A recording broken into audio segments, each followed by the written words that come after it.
this is my first time, so if this is really loud, I'm so sorry. I don't mean to yell at you. But my name is Josh Connor. I am a new first-year medical student, and I am so excited. Okay, so that was really lame.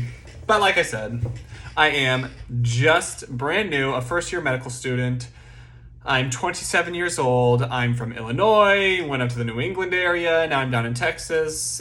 Life is great. I've been all over at this point. So what I really want to do, I am sharing my entire medical school journey with all my friends, family, all the pre-meds out there. These are some of the groups I really, really wanted to target and just share my journey and show you guys what going through med school in this day and age looks like. You're going to see me at my best and my worst and my prettiest and my ugliest and everything in between. And hopefully I'm not sitting at a desk the whole time doing these, because that would just be incredibly boring. I'm going to try to switch it up, but this is my very first post. I'm still figuring this out. I don't even know how the heck I'm going to post this thing. I really chose the most boring wall in my whole apartment to sit in front of. Like, these are diplomas.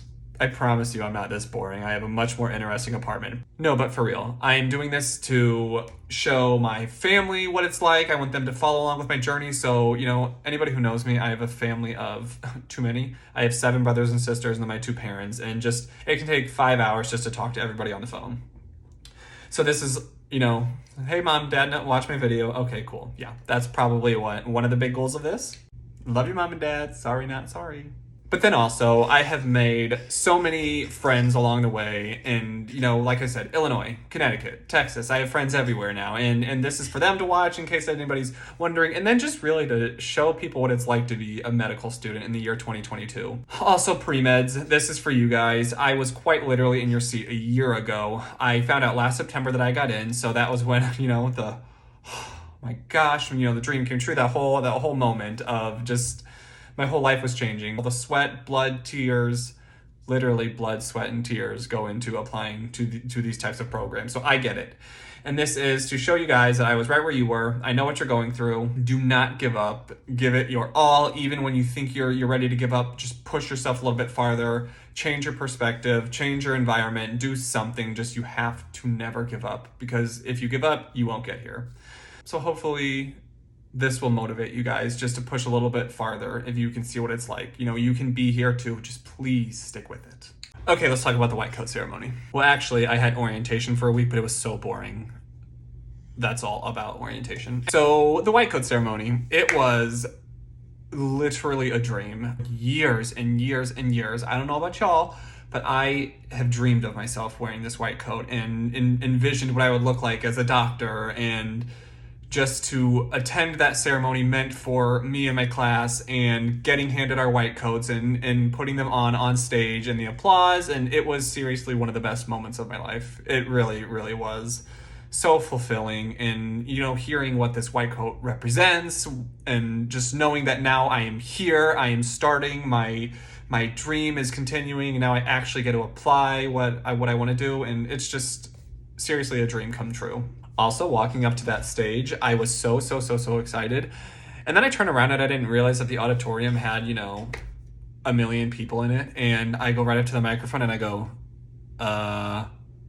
Joshua Connor, Peoria, Illinois. Good job, Josh. Good job.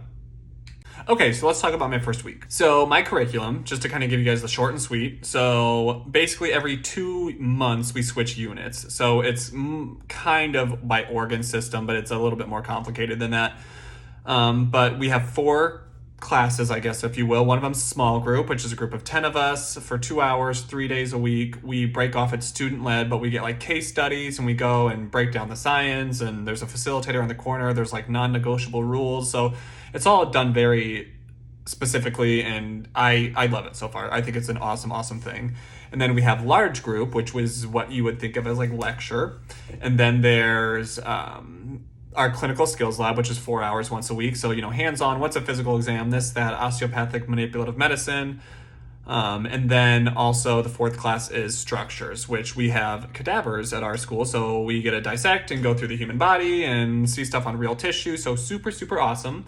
So I love this curriculum. For me, I am only in class 8 to noon, Monday through Friday, but that's with the expectation that we are staying on campus until 5 doing things. So they give us there's a lot of work to do on our own, but I don't know if that's really like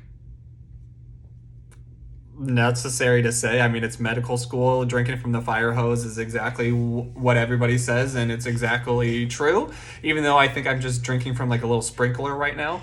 It's gonna ramp up next week, they said, and then the week after that it's gonna go even crazier. So my first week so far, my first impression is I love it. I'm super excited. You know, this motivation is still pumping in my blood, and you know, there's a groove. They say the med students have kind of informed us, you know, it takes a little bit. You have to get your study tactics down. You need to get into a groove. You need to get a schedule plan, and that's kind of where I'm at right now. So right now the material is not too intense, but figuring all that other stuff out is a little bit tough. Anybody in med school has all heard of these, or PA school, or you know, any other health career. There's Anki, Sketchy, or Etchy, I don't even know. Boards and Beyond, Pathoma, Anki. Did I already say that one? I don't even know. Osmosis. So these are all different like study like websites, things that you can use to kind of like help supplement your learning as you're going along throughout this program. Use OneNote or Notability or GoodNotes, all these things on an iPad, iMac, MacBook, whatever. You know, it's a little overwhelming. You know, the amount of resources, it's wonderful, but then it's like, where the hell do you begin? You know? So that's kind of what they've been doing a good job this week. They're like, all right, figure this out. You guys need to get a groove down. It's going to go crazy next week. The week after that, it's going to go twice as fast. And so you need to learn how to plan, learn how are you going to study? How are you going to, you know, easily refresh yourself in 2 weeks? How are you going to keep like coming back to this and keeping a system? So that's probably the tough part right now, is just trying to figure all that out. All right, so I'm going to wrap it up. I think I've gone information overload on this. Not too much has happened in the first week. Basically, we're just kind of getting our feet wet. But next week, a lot of material and stuff we're diving into, so I'll have a lot more cool things to talk about. But right now, my main focus is getting like the groove down with studying and resources. I've made a lot of friends already. I cannot even believe how easy it was to meet people out here. And so I'm hanging out with some of those people tonight. So we'll see. Start of a 4-year friendship, hopefully, and then a lifelong, hopefully, longer after that. But anyways, I will keep you guys updated. Please follow along. I will share these on, I don't even know, YouTube, I think is my goal. I'm going to figure it out as I go along. And yeah. All right. I'll see you guys next week.